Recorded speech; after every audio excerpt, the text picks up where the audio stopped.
bienvenida a las hermanitas que acaban recién de conectarse. No mucho empezamos y bueno, dando gracias a Dios por este tiempo, compartíamos esta porción bíblica, la lectura de las Escrituras y vamos a poner en manos del Señor este tiempo. Así que les invito a acompañarme en oración. Amado Padre, eterno Rey, te damos gracias, Señor, infinitas gracias, Señor, por ser el sustento de nuestras vidas, por ser aquel que nos sostiene, Señor, de manera constante, a pesar de nosotros. Te damos toda la gloria, toda la honra, Señor, sea dada a ti, toda la alabanza a tu nombre, Señor. Hoy rendimos nuestros corazones y nuestras vidas una vez más, Señor, reconociendo que tú eres grande, que tú eres bondadoso, eres fiel, Señor, que no hay otro Padre como tú. Te damos gracias en esta mañana por nuestras vidas, Señor. Gracias por la obra que has empezado en nosotros, Señor, que serás fiel en terminarla. Te damos gracias, eterno Rey, por el día que nos regalas, la luz del sol, Señor, la luz de un nuevo día, que podemos abrir nuestros ojos, Señor, y estar en pie. Gracias por guardar nuestro descanso, Señor, porque no se cansa ni duerme el que guarda de Israel, Señor. Te damos gracias porque eres tú quien nos ha dado la vida eterna, Señor, este regalo precioso a nuestras vidas, a nuestra alma, Señor. Nos gozamos en la salvación de nuestra alma, Dios. Te damos gracias en esta mañana por cada una de las mamitas que hemos podido ingresar a la sala, Señor, aún aquellas que no lo han podido hacer, que planean hacerlo. Guarda sus vidas, Señor, apareja sus tiempos. Redime, Señor, cada día nuestros tiempos, porque sabemos que como mamitas, como esposas, Señor, como maestras, tenemos muchas cosas por delante, Señor, que hacer, tareas que cumplir, pero que seas tú nuestro mayor descanso, que seas tú el reposo de nuestra alma y que en medio de todo nos podamos gozar y podamos decir, soy más que vencedor por medio de Cristo que nos amó. Gracias, eterno Rey, por esta mañana que nos concedes. Quieras tú, Señor, regalarnos este tiempo de lectura, de edificación, que podamos tener nuestra mente, Señor, centrada en cada una de las enseñanzas que el hermano Hans nos propone acá, Señor amado. Bendecimos esta obra, Señor, que se hizo, su familia. Gracias, eterno Rey, por los dones y talentos que nos das a cada uno en el cuerpo de Cristo. Te alabamos, te bendecimos, Señor, y depositamos y echamos toda carga y ansiedad delante de ti, porque tú eres el buen pastor y tú cuidas de nosotros, Señor. En el nombre de Jesús, amén y amén. Adelante, mi carito. Bueno, y vamos a retomar capítulo 16. Mejor dicho, estamos súper juiciosas, capítulo por sesión. Sí, así es, excelente. Sí. Qué bien para de pronto esos días que a veces por algún motivo no se pueden hacer las lecturas, entonces vamos súper avanzados y como saben, hermanitas, bienvenidas, veo algunas manitas que no había visto antes, qué dicha. Si no saben y conocen la dinámica, la idea es que alcen su manito, puede ser por el chat, voy acá a revisar si de pronto alguna tiene levantada su manito y poder leer. Como en el chat lo pueden hacer, ahí están las instrucciones para que pueda leer. Si no pueden, tranquilas, acá también estamos para eso, para apoyarles en eso y apoyarnos entre todas. Recordemos, no es que nosotras sepamos, pues todo al contrario, seguimos aprendiendo, estamos aprendiendo y acá entre todas aprendemos. Entonces la idea también es que podamos compartir esas experiencias, esas dificultades también, los aprendizajes, lo que entendemos, sobre todo lo que vamos leyendo. Bueno, entonces voy a iniciar. Vamos a iniciar lo más corridito que podamos para no parar tanto porque a veces hay respuestas adelante, ¿no? Entonces, eh, vamos haciendo la lectura y conforme a lo que vamos viendo, pues vamos parando de ser necesario. Entonces voy a iniciar capítulo 16, lo negociable y lo no negociable en la matemática. Hemos hablado mucho de principios, leyes y propiedades fundamentales, pero la enseñanza escolar de la matemática se ocupa mayormente de otros asuntos: cómo leer y escribir números, cómo sumar y restar, cómo se llaman las partes de una operación, etcétera. Los alumnos raramente se encuentran con leyes y principios. La mayor parte de su tiempo tienen que ocuparse de aprender notaciones y símbolos, términos técnicos y procedimientos. En otras palabras, tienen que ocuparse con lo que yo llamo los elementos negociables de la matemática. Los símbolos y notaciones fueron definidos por el hombre, a veces de manera bastante arbitraria, a diferencia de las leyes y principios que son incambiables, no negociables. Por ejemplo, los símbolos de los números no obedecen a ninguna necesidad matemática. De hecho, en diferentes lugares y en diferentes épocas se usaron símbolos diferentes para los números. Lo que nosotros escribimos 12, los antiguos romanos le escribían 12, con X y dos palitos, ¿no? Como nos lo enseñaron. Y los griegos y B. Si algún día alguien inventa una manera más práctica de escribir números que la nuestra, seguramente cambiaremos los símbolos una vez más. Pero los números en sí no cambian sus propiedades, aun si los escribiéramos con símbolos diferentes. 32 es divisible entre 4 y siempre lo será. No importa si escribimos 32 y 4 o XXX, y V, como los romanos, o AB y como un triangulito, como los griegos. Lo mismo vale para los símbolos de las operaciones, entre paréntesis, más, menos, por división. Podríamos todos ponernos de acuerdo en que desde ahora, para una suma, ya no usaremos los signos más, sino el signo, bueno, no sé cómo se lee, como una F al revés. Este cambio no afectaría en nada la matemática. Las propiedades de la suma seguirían siendo las mismas. Lo único que cambiaría sería nuestra manera de comunicar la matemática. Tales símbolos y notaciones no son leyes o principios de la matemática, son convenciones, o sea, acuerdos mutuos entre las personas que los usan. A veces tales acuerdos se hacen de manera oficial en conferencias formales. Por ejemplo, cuando se decidió adoptar el sistema métrico de pesos y medidas. Pero con mucha más frecuencia, las notaciones llegan a establecerse porque un número cada vez mayor de personas, y en particular los matemáticos, deciden usarlas. Y así como se ponen de acuerdo en usarlas, también pueden ponerse de acuerdo en usar otras. Lo mismo aplica para los procedimientos y a los términos técnicos y sus definiciones. No es ninguna ley matemática que las partes de una fracción deben llamarse numerador o denominador. Podríamos llamarlos el número de arriba y el número de abajo. Eso no afectaría sus propiedades matemáticas en nada. Tampoco es una ley matemática que las sumas y las restas deberían efectuarse de forma vertical y desde la derecha hacia la izquierda.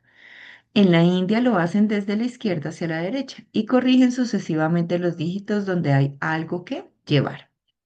En Japón no lo hacen en papel, sino en un abaco. Lo único es tan matemáticamente correcto como lo otro. También es correcto. Por ejemplo, sumar así.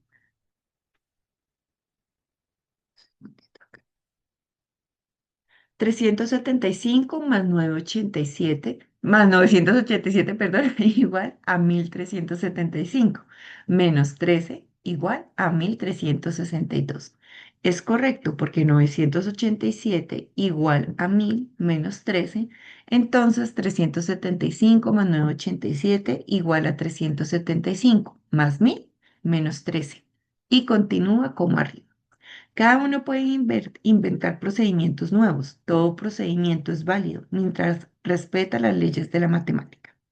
Entonces no hay que dar a los alumnos la impresión de que las notaciones y los procedimientos y términos técnicos sean lo más importante de la matemática. Eso sería como la actitud de los fariseos que limpian lo de afuera del vaso y del plato, pero por dentro están llenos de robo y de injusticia. Mateo 23-25. Lo esencial de la matemática no son las formas exteriores. Lo esencial es entender los principios y leyes y saber aplicarlos. Entonces ahí tenemos el concepto, ¿no? Principios y leyes y saber aplicarlos. Si ponemos un énfasis exagerado en las formas exteriores, entonces nos confundimos cuando nos encontramos con alguien que usa formas distintas. Por ejemplo, En algunos países, la coma se usa como separador de miles. Entonces, el número 12.000 significaría 12.000. En otros países, la coma se usa como separadores en los decimales. Entonces, 12.000 significaría 12,0, o sea, 12 enteros. Pero no es la matemática que es diferente en los diferentes países. Las propiedades matemáticas siguen siendo las mismas en todo lugar. Lo único que difiere es la notación de la matemática. Las convecciones pueden también cambiar en el transcurso del tiempo. Si abrimos un libro de matemática en el siglo XIX o antes, encontramos que el número uno se encuentra entre los números primos. Durante el siglo XX, más y más matemáticos comenzaron a adherirse a la costumbre de definir el uno como no primo. En los libros actuales encontramos que el uno no se incluye entre los números primos. ¿A qué se debe este cambio? En la definición de los números primos hay una pequeña ambigüedad. Antiguamente se definían como números que son divisibles solamente entre uno y entre sí mismos, o también como los números no compuestos. El uno es divisible solamente entre uno y entre sí mismo, que también es uno. Entonces, según esta definición, el uno es primo. Pero en el transcurso del siglo XX, los matemáticos empezaron a darse cuenta de que eso no era tan práctico, que existen diversos teoremas acerca de los números primos que no se aplican al número uno. Por ejemplo, el teorema fundamental de la aritmética. Todo número natural se puede descomponer en factores primos de una única manera. Por ejemplo, 6 igual 2 por 3, 12 igual 2 por 2 por 3. 30 igual 2 por 2 por 3 por 5, etcétera. Pero, ¿qué pasa si admitimos el uno como factor primo? Entonces tenemos, por ejemplo, 6 igual 2 por 3. 6 igual 1 por 2 por 3. 6 igual 1 por 1 por 2 por 3. 6 igual 1 por 1 por 1 por 1 por 1 por 1 por 1 por 2 por 3. O sea, existen muchas diferentes descomposiciones en números primos, pero ninguna de estas descomposiciones nos provee alguna información nueva. Entonces habría que reformular el teorema. Todo número natural se puede descomponer en factores primos, excepto el uno, de una única manera. Y de manera similar habría que reformular diversos otros teoremas. Eso no es práctico. Es mucho más práctico ponernos de acuerdo en que no incluimos el uno entre los números primos. Así se necesita cambiar una única definición, la de los números primos. Y eso es más práctico que reformular un gran número de teoremas. Así se llegó a un acuerdo, una convención de que el uno se define como no primo. Por ejemplo, una definición posible que excluye el uno sería el siguiente. Un número primo es un número que tiene exactamente dos divisores, el uno y el número mismo. El uno no tiene dos divisores, tiene uno solo. Entonces, en esta definición el uno no está incluido. Ahora, ¿significa esto que la matemática ha cambiado durante el siglo XX o que las propiedades de los números han cambiado? No, la matemática en sí no ha cambiado. Las propiedades del número uno y de los números primos no han cambiado en nada. Tanto en el siglo XIX como en el siglo XXI, el uno era y es el único número natural que tiene un único divisor.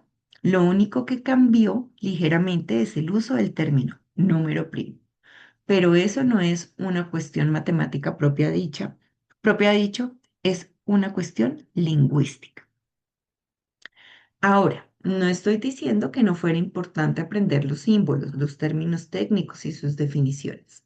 Esto es importante para poder comunicarnos unos con otros acerca de la matemática y para evitar malentendidos, pero no debemos pensar que eso fuera la esencia de la matemática, para comprender la matemática en sí. Los símbolos y las notaciones simplemente no son importantes.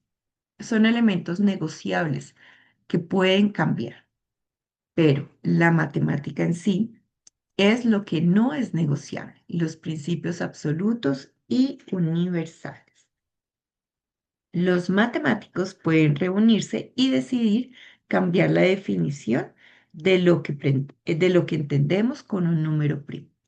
Pueden decidir cambiar los símbolos que usamos para escribir los números o las operaciones. Pueden inventar símbolos nuevos.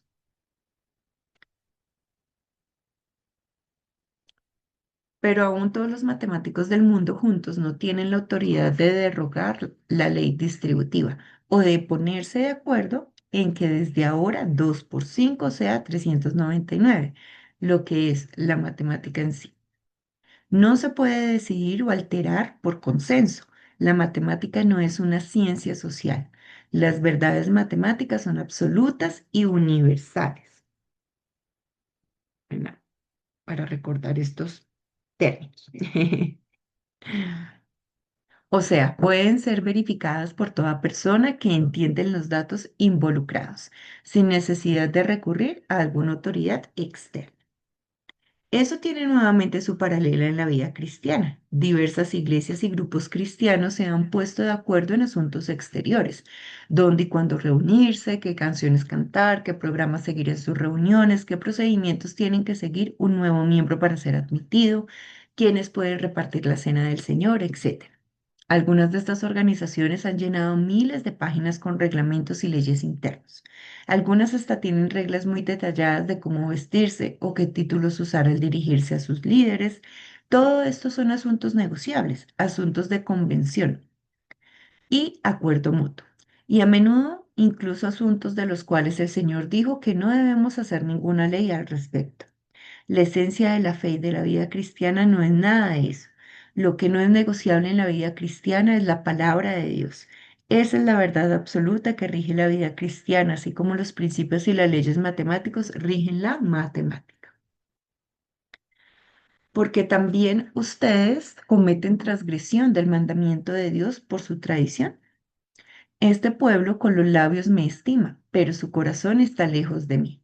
En vano me reverencian, enseñando enseñanzas y mandamientos de hombres. Mateo 15, 3 al 9. No confundamos verdades absolutas con tradiciones relativas. No confundamos la palabra de Dios con mandamientos de hombres y no confundamos leyes de la matemática con convenciones establecidas por los hombres. Bueno, creo que hasta aquí llegamos. Denme un segundito. Sí, al siguiente capítulo. Entonces aquí pausemos y lo que nos quieran compartir, hermanas, bienvenido sea de lo que hayan entendido, de lo que haya quedado en sus corazones. Bueno, cuéntenos.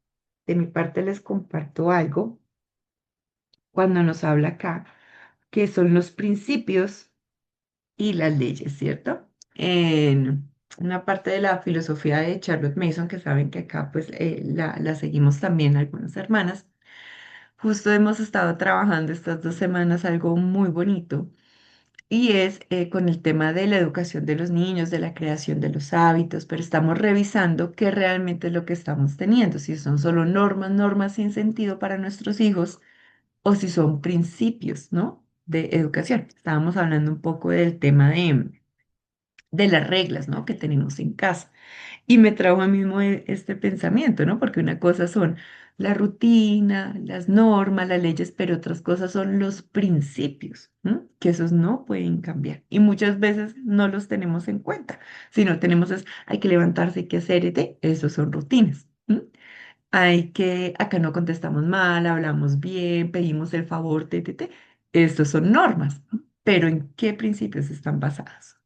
Entonces, ¿los conocen nuestros niños? Incluso las normas, porque a veces asumimos que, que las conocen y simplemente, pero yo ya te dije, pero tú ya sabes. Entonces, realmente, y acá en la matemática, en el libro nos habla de los principios y las leyes, que esos no cambian, igual que la palabra. Sus principios, sus leyes, sus mandamientos no cambian. Son verdades absolutas y son universales. Entonces, a veces es más enfocarnos en esto, en entenderlo que más en el procedimiento, en el cómo se llega a él. ¿M? Cuando yo aprendí a dividir al fin, que duré más de medio año para aprender, recuerdo mucho, pasa que un vecino muy querido, muy atento, me dijo, mira, tú lo puedes hacer así restando. Si él no me dice ese, yo creo que yo pierdo el año porque no lograba entender cómo iba descomponiendo. ¿M? Entonces, el principio era lo mismo, pero el resultado al poner esos numeritos de cuánto me quedaba lo podía hacer restando y para mí fue quitarme un peso de encima. Pero el principio sigue siendo el mismo, ¿cierto? Llegamos al mismo resultado, ya es la forma. Entonces eso era lo que les quería compartir para que tengamos eso siempre presentes, de verdad, en qué principios estamos teniendo en nuestros hogares, si son claros para nuestros niños, incluso con nuestros esposos, estamos de acuerdo en lo mismo, estamos llevando los mismos principios para podérselos igualmente transmitir a los niños o vamos asumiendo y lo vamos manejando en el día a día, que a veces nos puede funcionar, pero a veces necesitamos esa claridad en el día a día. Anita, cuéntanos. Buen día a todas de nuevo. Em, Siempre que leo otro capítulo más, me sorprende cómo escribió este hermano, me encanta cómo lo enseña. Y sí, es verdad lo que decía eso. Yo, por ejemplo, bueno, yo soy argentina y con el tema de la coma que dice acá el hermano, para nosotros es punto, no es coma. Y estaba desarrollando un currículum de Guatemala y en Guatemala enseñan con coma y nosotros y yo cuando le enseñaba a mi hijo yo le digo, ¿por qué la coma casi ya no entendía? Y después capté que se puede, el principio estaba, pero se usaba distintos símbolos para eso. Y lo mismo, por ejemplo, con la división. Me pasó lo mismo que a vos. Nunca entendí la división. Siempre aprobé división porque estudiaba para el momento y después no entendía, nunca entendía. Se ve que no entendía el principio de la división y enseñándole a mi hijo con el método que enseñan en Guatemala, porque no es el mismo en Argentina, se usa al revés la rayita, la casita, como le dicen, no sé si ustedes también usan para arriba, nosotros usamos para abajo y se traslada todo, es al revés. Si hay como nosotros lo usábamos, yo nunca entendí. Y cuando empecé a ver el método que usan de Guatemala, ahí entendí la división. ¿Cuánto entra esto? Como lo explicaba este currículum, ahí entendí, ahora yo lo puedo hacer. Antes yo hacía la división, aprobaba y se terminaba, no me acordaba más. Ahora me ponen una división y ya sé cómo puedo hacer, porque entendí de qué se trata y entendí la relación entre multiplicación y división, no entendía. Y con la resta y todo esto pude entender. Y me encanta cómo lo explica el hermano y siempre me gusta cómo él lo lleva a la vida práctica y a la vida cristiana. Cómo se aplican los principios en todo, ¿no? Y que esto que dice al final de las iglesias, tal cual, estuve conociendo a personas de distintos países y con distintos pensamientos con respecto también de lo que es la iglesia local. Y hay algunos que tienen unas ideas muy extrañas y dice al final, nosotros nos estamos sometiendo al principio bíblico o a lo que dice una iglesia. Y como que están así como con un embrollo en su cabeza, porque sí, entiendo yo que ellos quieren seguir el principio bíblico, pero al meterse o a estar, ser parte de una congregación, hay leyes humanas ahí, que esto sí, que esto no, que la ropa, como dice acá, y que eso a veces uno se enfoca ya sea queriendo hacer tal cual como dicen o queriendo cuestionar por qué tiene que hacer así y nos enfocamos en los procedimientos y no en el principio de la vida cristiana, ¿no? En lo que Dios nos lleva. Y es así, me encanta como este hermano lleva una ciencia, el conocimiento y está todo en la palabra y todo sale de ahí. Me maravillo cada vez que leo, porque como dicen, estas enseñanzas traen luz en pequeñas cosas que uno por ahí no sabe cómo explicarlo o no sabe cómo hacerle entender a las otras personas por qué. Quizás porque yo también estoy en el método o en cómo llegar a ciertas cosas en vez de en el principio. Vamos al principio. ¿Qué nos dice Dios? ¿Qué dice la palabra? Yo creo que el hermano también nos lleva a volver para todas las clases, para todas las áreas de nuestra vida, volver a la palabra. ¿Qué dice la palabra con respecto a esto? Y no enfocarnos y a ponernos a discutir métodos de rituales fariseicos, quizás Y también aportar, así como puse en el grupo el otro día, que estoy estudiando unos temas ya más avanzados, que mi hijo está empezando, ya terminando, bueno, para acá en Argentina terminando primaria para empezar secundaria y son unos temas más complejos de matemática, que este hermano me gusta en la parte que desarrolla todos los contenidos, los otros libros paralelos a esto, que él dice que nosotros no debemos seguir linealmente los contenidos como quizás parece en el currículum. Tiene que ser esto, después esto, después esto. Si una vez que aprendió, nosotros podemos ver los intereses de los chicos y qué van pidiendo y no ser tan rígido, ¿no? Bueno, yo soy profesora eh, y enseñé 10 años en escuelas y bien rígida. Así, tiene que ser este contenido, después este contenido y si no pasamos o no está en el papel, es como que no se hizo nada. Y ahora con mi hijo, la semana pasada me pasó y me dice, ay, mamá, este tema ya me aburrió, ya no quiero hacer, ya le escribí, ya es muy largo. Y, y bueno, y estaba así, yo estaba, tenemos que terminar, tenés que terminar para empezar. Y después me acordé de lo que estábamos estudiando y dije, respira, Ana, pará. No, no porque él rellene algo quiere decir que haya aprendido. Entonces le digo, a ver, ¿qué te interesa a vos de este tema para volver a... Viste que la vez pasada estábamos viendo un video y dijo tal cosa, le quedó una palabra de ese video y eso quería desarrollar. Digo, vení, vamos a buscar eso y tuvimos una clase que no estaba planificada, salimos en las estructuras y él quedó con el aprendizaje. Y me di cuenta porque después seguía hablando, seguía comentando, y digo, ah, era más valioso eso, que no lo planifiqué, no lo tenía, porque a él le llamó la atención y era más profundo de lo que estábamos dando, porque el otro ya era como repetir y dejar completo en la carpeta, ¿no? Entonces, me gusta eso como el hermano nos lleva a llevarlo a nuestra vida real, nuestra vida cotidiana y llevarlo al principio de todo, porque si no, somos fariseos otra vez, queriendo cumplir, cumplir, cumplir y no lograr al meollo de la cuestión.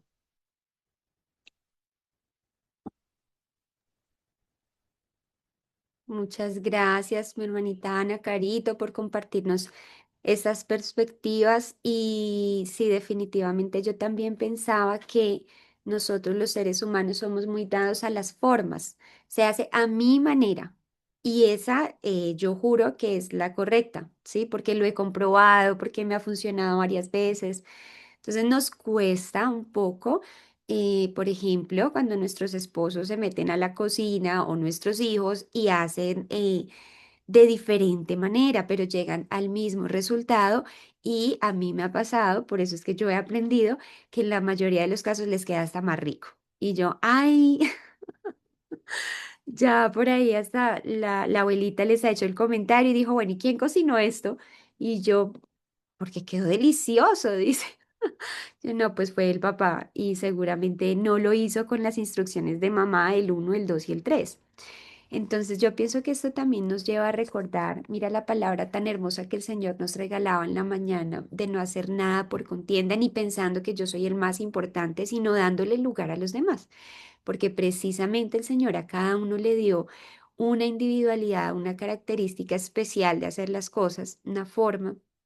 Entonces, es lindo porque, claro, hay la manera en la que cada uno lo hace, pues le pertenece a cada uno y la responsabilidad de cada uno de aferrarse y alinearse a la verdad que solo le pertenece al Señor, la verdad de sus principios. Entonces, todo nuevamente gira en torno alrededor de Él y nos da a nosotros la libertad de ser cada uno como Él nos creó, ¿sí? Entonces, aceptar a nuestros hijos cuando llegan a ese resultado de manera diferente que nosotras tal vez esperábamos, em, pero siempre señalarles eso. Y también comparto contigo, mi hermanita Ana, como yo creo que ahora vamos a ser mucho más conscientes en nuestras lecciones de matemática de estar relacionando a nuestros niños esa parte vivencial, ¿no? De aplicarlo, de ir a la escritura. Mira cómo es en matemática, ah, mira, en la vida también, nuestra vida espiritual es así. Entonces creo que es bien, es un aprendizaje que todas nos llevamos de esta lectura, de que la matemática no solo es hablar de los números y las operaciones, si es correcto o incorrecto, sino de ver, ok, ¿cómo se relaciona esto? en nuestra vida diaria, espiritual y personal con el Señor. Entonces me parece muy lindo porque pues la verdad de los principios siempre le va a pertenecer es al Señor, no a nosotros. Yo no puedo decir, ay, yo ese principio yo lo, no, nada. Yo me ajusto al principio que es de Él, la verdad es de Él, pero pues yo lo hago a mi manera y tenemos que eventualmente llegar a la misma conclusión. Entonces, bueno, era eso. Gracias, mi carito, y gracias a cada uno. Gracias a todas, qué bonito, es un capítulo muy, muy interesante, ¿no? A mí cuando empieza a sumar que el uno más el uno por el torneo, ahí se me enreda la cabeza, pero ya después en la conclusión llega el principio y ¡pum! Li- Bueno, mis hermanos, creo que estaba revisando el otro capítulo, está bastante largo, entonces vamos a iniciar la lectura, así sea 10 minuticos, para que igual podamos compartir hasta donde leamos, porque está muy largo y sé que en el otro lunes no vamos a alcanzar, igual vamos a quedar, y pues acá tenemos todavía tiempito. Entonces, si alguna quiere leer, puede alzar su manito un ratico, y si no, listo. Magali, muchas gracias. Bueno, primero Magali, luego Carito. Bienvenida. ¿Cómo están? Buenos O- días. ¿Me escuchan muy ahí? bien. Sí, perfecto. Bueno, entonces vamos a iniciar la parte 4, temas diversos. Unos grandes matemáticos y su fe. Deseo en este capítulo describir cómo algunos matemáticos y científicos famosos describieron el aspecto espiritual de la matemática o del razonamiento. Algunos de los que mencionaré fueron cristianos decididos y comprometidos, aunque quizás no con una iglesia en particular, pero con la verdad de Dios revelada en la Biblia. Otros probablemente no fueron cristianos personalmente, pero vivían en una cultura profundamente influenciada por la palabra de Dios y por tanto seguían líneas bíblicas en su razonamiento. Y mencionaré también unos cuantos que no fueron cristianos en absoluto, pero cuyo pensamiento ilustra nuestro tema desde un ángulo particular.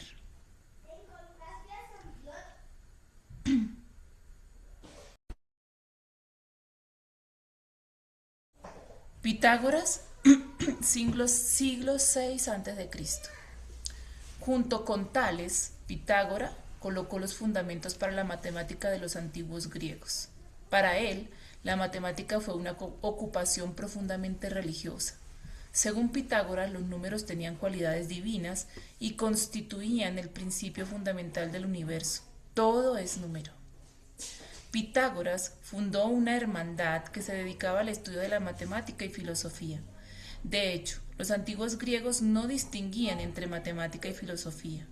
Fue la costumbre de esta hermandad atribuir todos sus descubrimientos matemáticos a su fundador.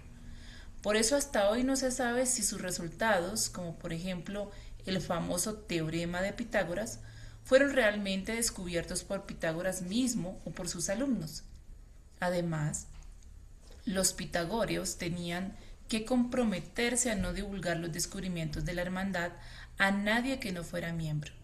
Solamente varios siglos después, cuando la hermandad se disolvió, sus descubrimientos fueron publicados. Los pitagóreos atribuían ciertas propiedades simbólicas a los números. Por ejemplo, el número 1 significaba el origen, el fundamento de todo. Los números pares eran femeninas y los impares, con excepción del 1, masculinos. El 5 simbolizaba el matrimonio, porque es la suma de 2 más 3, el primer número femenino y el primer número masculino. Otro concepto importante de los pitagóreos fue la proporción y la armonía. Ellos investigaban las proporciones matemáticas entre las frecuencias de las notas musicales y encontraron que aquellas notas que armonizaban juntas son las que tienen entre sí las proporciones más sencillas. Vea capítulo 20, Matemática, Armonía y Belleza. El mismo concepto lo introdujeron en la astronomía. Pitágoras y sus seguidores enseñaban que los planetas estaban fijados en las superficies de unas esferas transparentes gigantescas y que sus movimientos eran debidos al movimiento giratorio de las esferas enteras. Cada esfera se movía con una frecuencia particular y juntas debían producir una especie de música celestial, aunque nuestros oídos no pueden percibirla.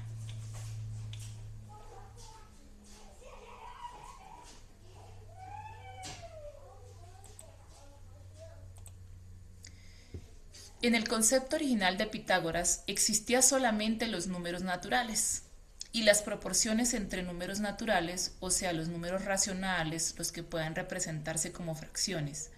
Si los números naturales eran el fundamento y la esencia del universo, todo lo que existía debía poder expresarse mediante números naturales. Este concepto recibió un duro golpe cuando uno de los pitagóricos logró demostrar que la proporción entre el lado de un cuadrado y su diagonal no puede expresarse como una proporción entre números naturales. En otras palabras, que la raíz cuadrada de 2 es irracional. Un relato no confirmado dice que los otros miembros de la hermandad se escandalizaron tanto que ahogaron al infeliz descubridor de este hecho en el mar. Wow.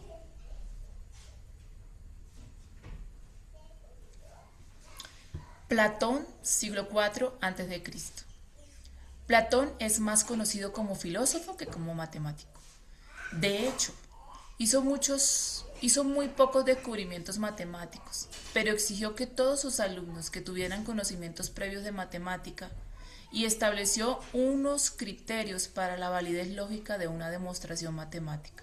Sobre la entrada de su academia filosófica estaba escrito: ningún ignorante de geometría entra aquí.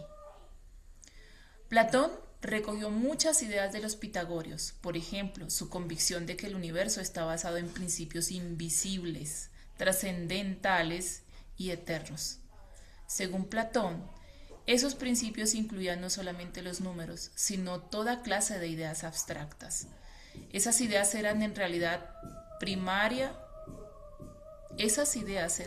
la realidad primaria, y el mundo visible, según Platón, era solamente una manifestación secundaria de esas ideas. Esta filosofía conducía a un desprecio del mundo creado.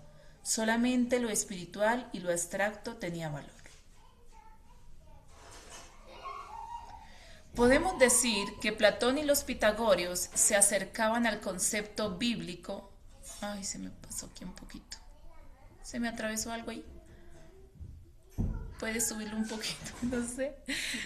Ay, es que se metió una barra aquí que no me deja leer allá. Ay, señor, ¿qué pasa? Bueno, en fin. Podemos decir que Platón y los pitagóricos se acercaban al concepto bíblico de que el universo está gobernado por los decretos soberanos de Dios. Platón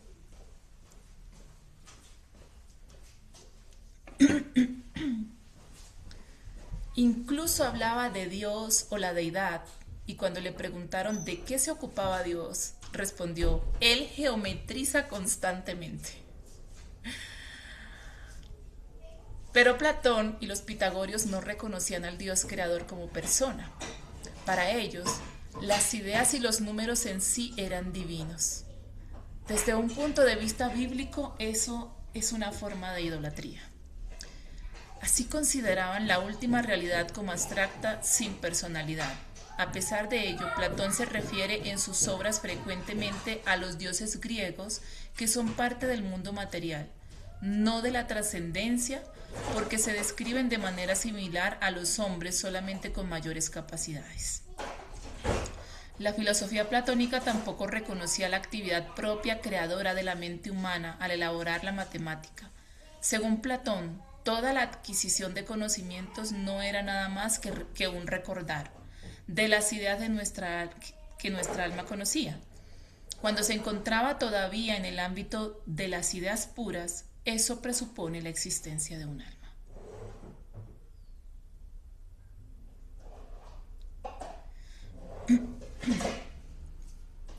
En consecuencia de su cosmovisión, Platón impuso una restricción severa a la geometría.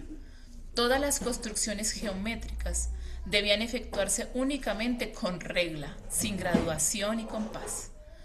Toda otra herramienta mecánica que usaba, por ejemplo, ruedas, hilos, palancas, era prohibida. Eso fue por su convicción de que la matemática era una ocupación tan espiritual y celestial que no debía practicarse con herramientas terrenales, excepto las absolutamente necesarias. Posteriormente, este principio limitaba mucho el progreso de la matemática griega, cuando se empezaron a estudiar temas avanzados como las secciones cónicas o el cálculo de áreas y volúmenes de círculos, esferas. Esos problemas requerían para su solución unas curvas de orden superior que no podían construirse con regla y compás. En resumen, podemos decir que Pitágoras, Platón y sus seguidores lograron grandes avances porque reconocieron que la matemática es algo trascendente y casi divino, pero fallaron en relacionar adecuadamente la trascendencia de la matemática con la inmanencia, o sea, con el mundo de aquí, el mundo material, porque no reconocieron este mundo como la creación valiosa de un Dios que tiene personalidad. De Vamos verdad, a dejar Gina, hasta es ahí, muy hermanita. hermoso. Sí, nos Es que es quieras muy compartir. hermoso. Yo nunca jamás pensé ver la matemática de esta manera. Definitivamente yo tengo que volver a leer el libro. O sea, son muchas cosas que hay que como profundizar y, y creo que da para el estudio de todo un año en como en hacer, ¿cómo se llama? Hacer extensiones, por ejemplo, y mirar un poco más sobre Platón, sobre Pitágoras, sobre las biografías de ellos. Bueno, son unas ideas que me están aquí ocurriendo en mi mente ahora. Gracias, gracias. No sé si alguien más quiere compartir algo. Cuéntenos, solamente hemos visto acá dos, a Pitágoras y a Platón y a mí incluso esa línea de tiempo me parece increíble porque muchas veces en lo que queda en el subconsciente de uno, de cuando uno era niña y le enseñaban esto, pues nunca le relacionaban a uno las personas en el tiempo, ¿no? Entonces yo pensaba que eso era mucho después o mucho, o sea, no veían la relación de ellos con el Señor en el tiempo como tal. Y me parece increíble que ellos ya hubieran desarrollado todo esto, obviamente por la misericordia del Señor, que vieran, sí, la matemática de una forma divina, o sea, que sí tenía una relación muy profunda, que fueran incluso tan estrictos que no permitían, por ejemplo, que se usaran muchas cosas porque tenía que ser como incluso un poco santo, como con qué van a medir, para ser muy exactos, para ser muy milimétricos. Me parece increíble que hayan desarrollado ese conocimiento en ese tiempo, o sea, porque de ahí se basa todo, ¿no? Muchos principios que pueden llegar a nosotros, pero al mismo tiempo, lo que ponen acá, cómo fallaron en relacionar esta parte, pues digamos que un poco divina de la matemática con el mundo, con la creación, con el Señor, aunque lo reconocieran y supieran que venía de un ser totalmente superior a ellos, pero que no le hubieran podido dar en ese momento toda la reverencia, ¿no? Al Señor. Eso me parece increíble. No sé si alguien, Yo cuéntanos, tengo Carita. una pregunta Sí. porque ellos dicen, Pitágoras, que Ujú. Dios es, bueno, en su forma de comprender, porque ellos hicieron al revés. Pues no sé, evidentemente no conocieron a Dios en su plenitud, como el Dios creador y de los cielos y la tierra y a Jesucristo no se puede como ver que así fue, o por lo menos esa es mi percepción.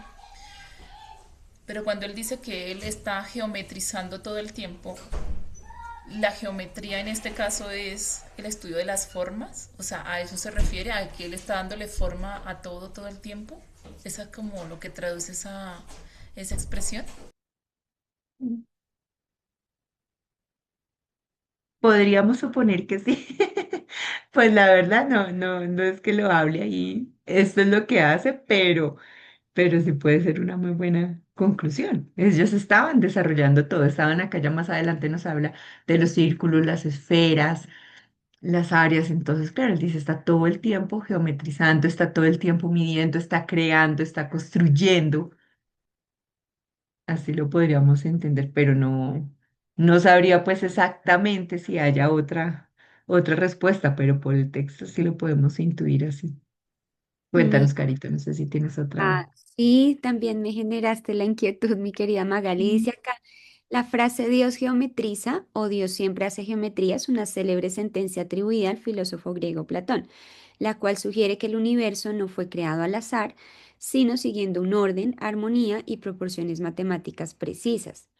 Sin embargo, pues ellos no atribuían la creación del universo a esto, ¿no? Ya que es más como la interpretación, podríamos interpretarlo así, pues que es difícil saber, ¿cierto?, a qué se refirió él cuando lo escribió con exactitud.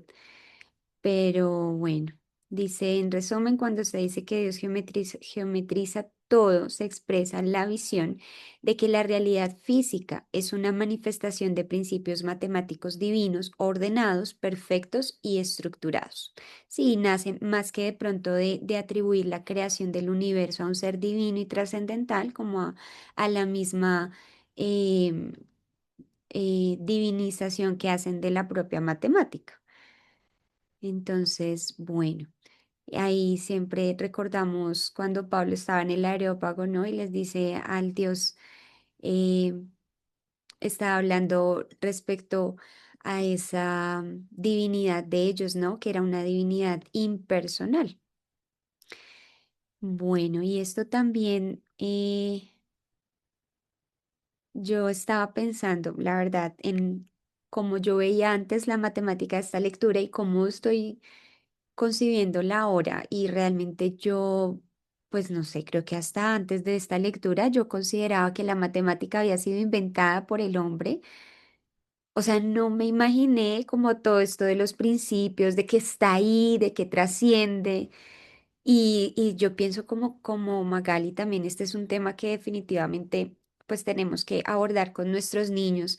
No sé quiénes trabajamos la línea del tiempo o hacerlo con los personajes, las épocas históricas. Yo creo que eso es una forma muy linda de acercarse a la matemática, ver cómo estos personajes em, vieron ahí esa trascendencia y obviamente faltaba esa parte de revelación especial de concebir a Dios, ¿no? Como el creador, como el dador de todo, el que sustenta esos mismos principios.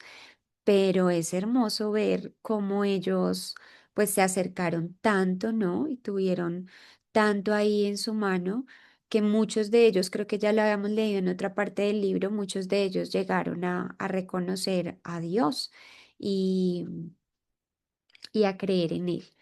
Entonces, bueno, es lindo poder, si alguna de ustedes tiene algún material o alguna propuesta que de pronto con los niños más grandes, sobre todo, ya puedan trabajar estos personajes y nos puedan compartir, qué lindo poder aprender de cómo hacerlo con nuestros chiquitos. Bueno, gracias, mi Carito. Bueno, hermanita, 7:30. Hasta aquí nos ha acompañado el Señor en esta lectura. Muchas gracias a todas. Que sea el Gracias. Señor bendiciéndonos a todos, dándonos la gracia, el entendimiento, la sabiduría para poder procesar esto y poderlo pasar también a nuestros hijos. Pero pues con lo que me quedo es definitivamente que tenemos que estar muy enfocados es en los principios, en las leyes, en que sí hay muchas cosas que sí son absolutas y que son universales, ¿no? Entonces, poder mantener eso para que podamos cimentar bien a nuestros hijos en lo básico, ¿no? Como hablábamos al principio. Si no nos sabemos las tablas de multiplicar, de ahí en adelante, o sea, necesitamos tener muy claro la aritmética básica, ¿no? Trabajar todos los conceptos aritméticos, que ellos lo entiendan el por qué, y ahí sí ya arrancar. ¿Sí? Recordemos que no es tarde, que no es si ya, si no, pero qué edad tiene. No, no importa. ¿m? Que no queden con los vacíos que nosotros quedamos, sabiéndonos de pronto las tablas hasta el 5 perfectamente, máximo hasta el 6, pero 8 9 ya nos hacemos un 8 y de ahí no arrancamos, o sea, de ahí se nos dificulta el resto. Entonces, mantengamos así también en poder observar a nuestros niños, como así, como hizo Anita, ese pare, respirar, bueno. ¿Qué es lo que te llamó la atención? ¿Qué es lo que quisieras ver? Y mira, se profundizó mucho más en un conocimiento que tal vez uno hubiera dejado y hubiera uno pasado por hacer otras cosas. Y si bien también está muy bien, obviamente, que te llevemos un orden, porque nuestro Señor es un Dios de orden, una guía, una línea, pues hay cositas en las que eh, podemos pues dar un par y revisar otros temas y ya luego continuar o revisar qué tan necesario es hacer esa profundización o no, o podemos ir continuando. Bueno. Mis amadas hermanas, entonces que el Señor las guarde a todas, que tengamos una bendecida semana. Cuéntame. Gracias. Bendiciones. Muchas Chao, gracias. chao. Diga, feliz Gracias. inicio de semana. Bendiciones. Nos vemos dentro de 8. Bendiciones.